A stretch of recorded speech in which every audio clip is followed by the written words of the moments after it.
Hallelujah.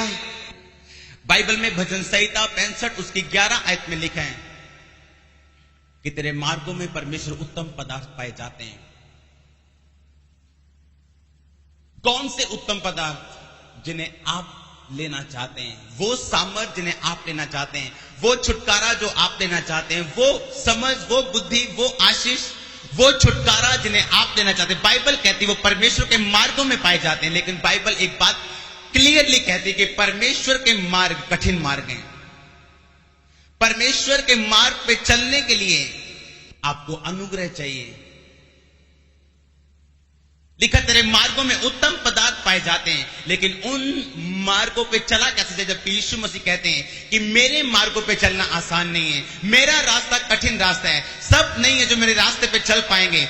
बहुत रास्ते जो खुले हैं और चौड़े हैं, लेकिन वो रास्ते विनाश की ओर पहुंचते हैं। जिन रास्तों में कोई परहेज नहीं है, जिन रास्तों में कोई दबाव नहीं है। लेकिन मेरा रास्ता जो परसिक्यूशन से, जो विरोध से, जो समस्याओं से भरा हुआ है, लेकिन लिखा उत्तम पदार्थ मेरे ही रास्तों में पाए जाते जो तुम्हें चाहिए, जिसके लिए मैंने तुम्हें बनाया और इस धरती पे भेजा है।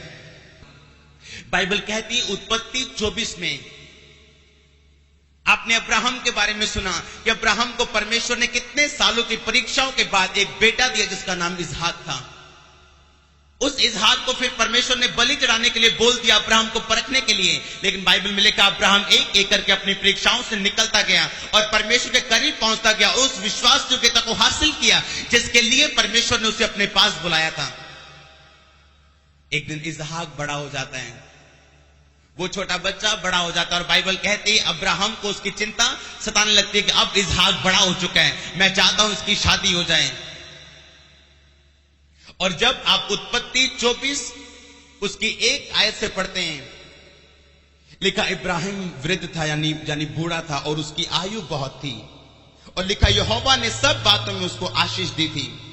दूसरी आयत में लिखा सो अब्राहिम ने अपने उस दास से जो उसके घर में पुरनिया और उसकी सारी संपत्ति पे अधिकारी था कहा, अपना हाथ मेरी टांग के जांघ के नीचे रख और मुझसे शपथ खा आकाश और पृथ्वी के परमेश्वर यहोवा की कि तू मेरे पुत्र के लिए कनानियों की लड़की में से जिनके बीच में मैं रहता हूं किसी को लेके नहीं आएगा, परंतु तू मेरे देश में मेरी कुटुंबियों के पास जाकर मेरे पुत्र इसहाक के लिए एक पत्नी ले आएगा। अब्राहम जानता था अब एक जरूरत मेरी आंखों के सामने है। अब्राहम जानता था एक सख्त जरूरत मेरी आंखों के सामने है कि मेरा लड़का अब शादी के योग्य हो चुका है, उसकी उम्र ज्यादा हो चुकी, 30-35 साल से 40 साल के करीब हो चुकी है। लेकिन उसके पास ऐसी कोई लड़की नहीं जिसके साथ वो उसकी शादी कर सके। लेकिन अब्राहम एक बात जानता था, God's time is the best time. Arrangement वही जो परमेश्वर करे। अब्राहम जानता था परमेश्वर पे भरोसा रखना और दिन प्रतिदिन प्रार्थनाओं के द्वारा अपने उत्तर को लेना और परमेश्वर पे धीरज और भरोसा रखते हुए अपने समय का इंतजार करना, यह अब्राहम की आशीष का सीक्रेट था। अब्राहम जानता था अगर मैं जल्दी में कोई स्टेप लूंगा तो शायद कनानियों की लड़की में मैं इसकी अगर शादी कर दूंगा तो सारी उम्र वो लड़की इसको परमेश्वर की व्यवस्था पे चलने नहीं देगी, क्योंकि वो कनानी लड़कियां परमेश्वर की व्यवस्था को नहीं जानती। अब्राहम को भरोसा था कि मैं अपने कुटुंब से दूर हूं, मैं अपने परिवार से दूर हूं, कोई वो लड़की मुझे वो भेजेगा नहीं, ना ही मुझे देगा। लेकिन अब्राहम उस जीवित परमेश्वर पे आस रखता था जो ये जानता था अब्राहम कि परमेश्वर का अरेंजमेंट, डिवाइन अरेंजमेंट, ईश्वरीय इंतजाम सबसे परे है। हालेलुया। वो जानता था परमेश्वर की टाइमिंग को, वो जानता था किस तरह प्रार्थनाओं में अपनी बातों को रखते हुए परमेश्वर से उत्तर को लेना है। प्रार्थना करने के बावजूद धीरज रखते हुए मैंने परमेश्वर से उत्तर को लेना है। कितने लोग जानते हैं यीशु मसीह का पहला चमत्कार कौन सा था? बाइबल कहती है यीशु मसीह एक शादी पे इनवाइटेड थे अपने चेलों के साथ। लिखा जब वो शादी में जाते हैं वहां दाखरस घट जाता है। यीशु मसीह वहां थे। इंसान का किया हुआ अरेंजमेंट फेल हो चुका था, लेकिन डिवाइन अरेंजमेंट करने वाला परमेश्वर वहां था। ईश्वरीय इंतजाम करने वाला परमेश्वर वहां था। और यीशु मसीह ने कहा, उसकी माता ने कहा कुछ कर। यीशु मसीह ने कहा अभी मेरा टाइम नहीं आया, लेकिन फिर भी परमेश्वर ने कहा जाओ और उस मटकों को जिनमें दाखरस तुम जमा करके रखते हो उनमें पानी भर दो, उनको मुंह तक भर दो। लिखा जब उन्होंने मुंह तक पानी भरा वो पानी दाखरस बन चुका था और परमेश्वर ने इज्जत बचाई उस परिवार की। हालेलुया। डिवाइन अरेंजमेंट, ईश्वरीय इंतजाम किसे कहते हैं? अब्राहम एक बात को जानता था।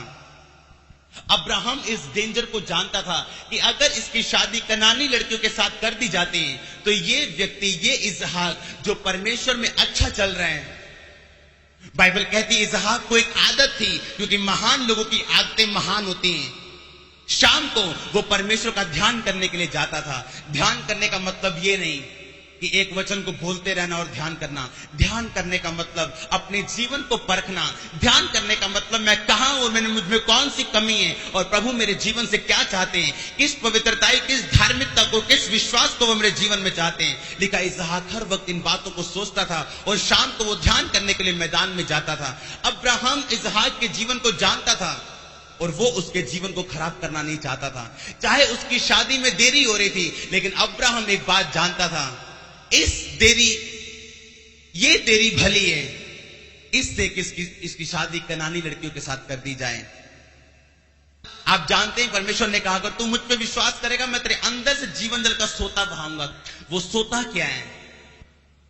हमें लगता है कि शायद परमेश्वर हमारी जरूरतों को जानता नहीं, शायद वो हमारी चंगाई को, हमारी बीमारी को जानता नहीं, शायद वो नहीं जानता कि हम इस विषय में लेट हो रहे हैं। But God's time is the best time. Hallelujah. Abraham को विश्वास था उस परमेश्वर पे जो डिवाइन अरेंजमेंट करने वाला परमेश्वर है। उसने अपने उस नौकर को बोला जा और मेरे देश में जाके मेरे रिश्तेदारों की लड़की लेके आ। कहता ये संभव नहीं है। कहता तू जा, परमेश्वर तेरे साथ रहेगा। और बाइबल कहती जब उसका नौकर उसके देश में जाता है तो परमेश्वर से बोलता है परमेश्वर जितनी लड़कियां वो अपनी भेड़ों को पानी पिलाने के लिए आ रही हैं, जो लड़की ये बोलेगी ये ले पानी पी और उसके बाद मैं तेरे ऊंटों को भी पानी पिलाऊंगी, वो तूने इसहाक के लिए चुनी होगी। और बाइबल कहती है एक लड़की उसके पास आती है रिबका और उसे कहती है ले पानी पी और उसके बाद मैं तेरे ऊंटों को भी पानी पिलाऊंगी। जबकि ये बोलना असंभव था, क्योंकि उन दिनों में इतने ऊंटों को पानी पिलाना एक आम बात नहीं थी। उसका नौकर ये बात जान चुका था कि मेरा परमेश्वर और मेरे मालिक अब्राहम का परमेश्वर जीवित परमेश्वर है। सचमुच अब्राहम की धार्मिकता उसके लिए बोलती है, सचमुच अब्राहम की पवित्रताएं और उसका भरोसा जो वो परमेश्वर पे रखते हैं उसके लिए बोलते हैं। अपने दिल में उसने परमेश्वर का धन्यवाद किया। हालेलुया। लेकिन आज परमेश्वर क्या ऐसी प्रार्थनाओं को सुनता है? क्या सचमुच वो ऐसी प्रार्थनाओं को सुनता है कि परमेश्वर से हम चिन्ह मांगते हैं तो क्या वो सचमुच चिन्ह देता है? बाइबल में लिखा वो धर्मियों को चिन्ह देते हैं। बाइबल में लिखा जो लगातार उसकी प्रेजेंस में बने रहते हैं वो उनको चिन्ह देते हैं। हर व्यक्ति इस तरह की प्रार्थना से परमेश्वर से कुछ नहीं ले सकता जब तक वो चला नहीं है सालों साल परमेश्वर के साथ, जब तक वो चला नहीं है अपने दुख, अपने सुख, अपनी कंफ्यूजन में, अपनी बीमारियों में परमेश्वर के साथ, जिसने सीखा नहीं अपने आप को सिद्ध करना और हर बात के लिए परमेश्वर पे भरोसा रखना। हालेलुया। क्या आप विश्वास करते हैं गॉड्स टाइम अरेंजमेंट पे? क्या आप विश्वास करते हैं डिवाइन अरेंजमेंट पे?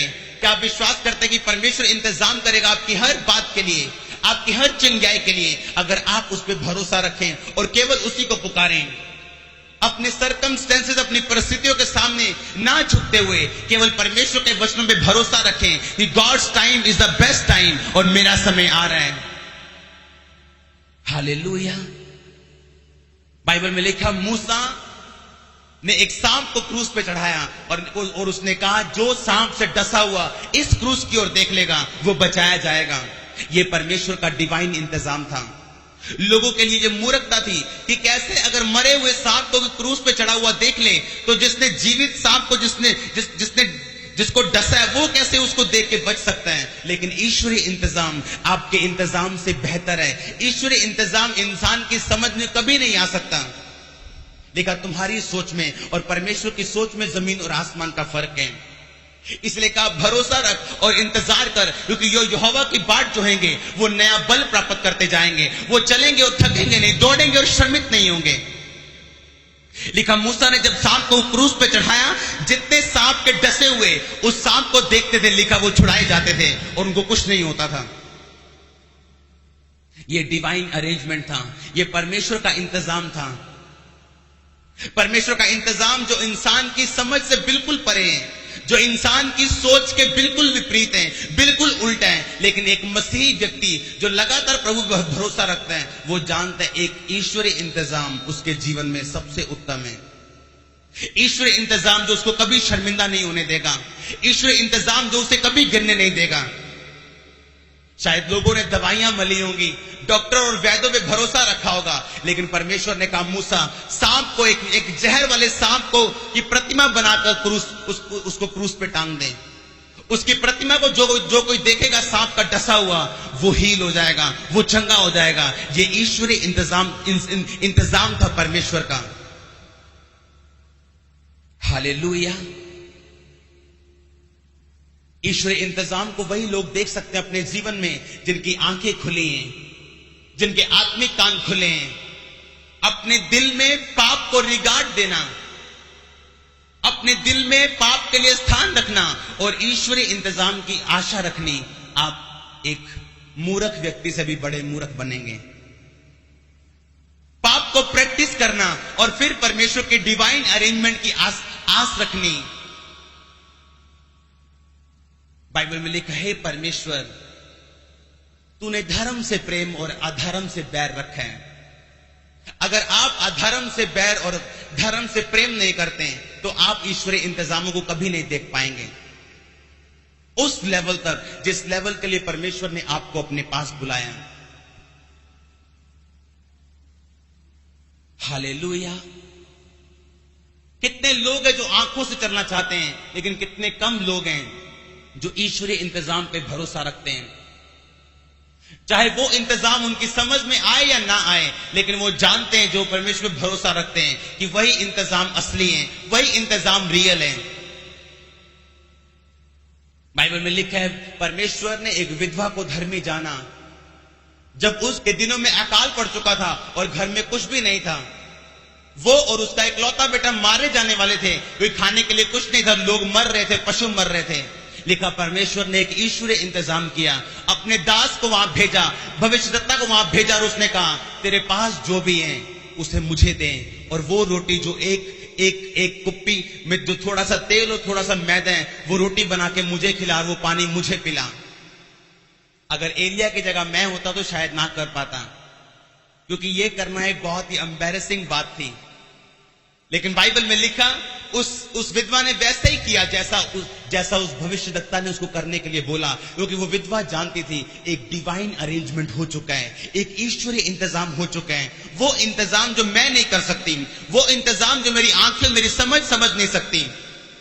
इसलिए जो उसके पास था, लिखा उसने बो दिया और परमेश्वर के दास के हाथों में दिया। और बाइबल कहती है, उसका ना तो तेल खत्म हुआ जब तक अकाल खत्म नहीं हुआ, ना तेल ना उसका मैदा, कुछ भी खत्म नहीं हुआ।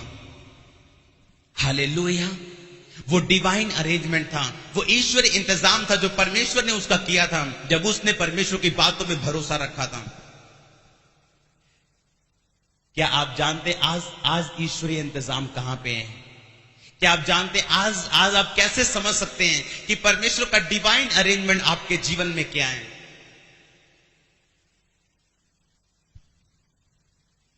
आज आपको उस सांप को देखने की जरूरत नहीं है।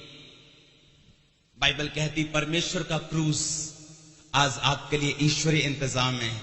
जो कोई परमेश्वर की ओर देखेगा वो कभी लज्जित नहीं होगा। हालेलुया। जो उसके क्रूस की ओर देखेगा वो कभी लज्जित नहीं होगा। जो उसकी बातों और उसकी आत्मा पे भरोसा रखेगा वो कभी लज्जित नहीं होगा, वो कभी शर्मिंदा नहीं होगा। ये जानते हुए जिस परमेश्वर ने मुझे बनाया है वो मेरा ईश्वरीय इंतजाम कर चुका है। अगर मैं अपनी बुद्धि अपनी टाइमिंग पे भरोसा ना रखते हुए ईश्वर की बुद्धि परमेश्वर के समय पे भरोसा रखूं और केवल प्रार्थना करते अपना जीवन बिताऊं और गॉड्स टाइम की वेट करूं,